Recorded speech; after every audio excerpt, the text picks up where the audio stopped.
Efa ndresaka an'izay commune Antananarivo renivohitra izay antsika dia entina hanatsarana ny fidiram-bola ho an'ny commune Antananarivo renivohitra dia ametrahana hologramma ny taratasy maromaro ao anatin'ny commune Antananarivo renivohitra ny tanterahana androany teny amin'ny lapan'ny tanàna teny moa ny fanaovatsy ny mpiara-miasa momba izay.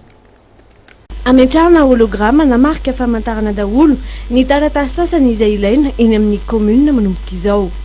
No tanterahina tetsy amin'ny lapan'ny tanàna Analakely androany ny fifanaovan-tsiny teo amin'ny commune Antananarivo renivohitra sy ny orinasa Ametis, ny ben'ny tanàna Lalao Ravalomanana sy ny télé général ny orinasa Ametis no nanatateraka izany fifanaovan-tsiny izany. Nitondra ny fanazavana mikasika ireo taratasy asina io homologramma io ny lefitra faharoa amin'ny ben'ny tanàna Julien Andriamorasata.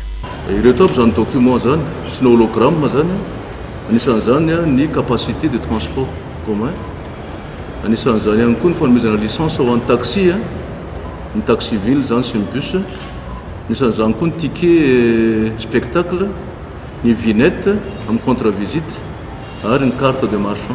Ireo zany tsy maintsy asina hologramme satria tsapa zany fa somary nisy tsy maintsy anatin'le réforme ataonay moa zany le fanavozana fanantsarana ny asan'ny commune dia tokony asina hologramme izy ireo. Zavatra nisy teo aloha mantsy dia ohatran'izao misy permis de construire anankiray dia scanner daholo ny signature an'le PDS dia photocopier le permis dia lasa misy permis fictif be dia be zany tsy ara-dalàna. Anisan'ny mahatonga an'ireny constructionniste ireny zany zavatra zany.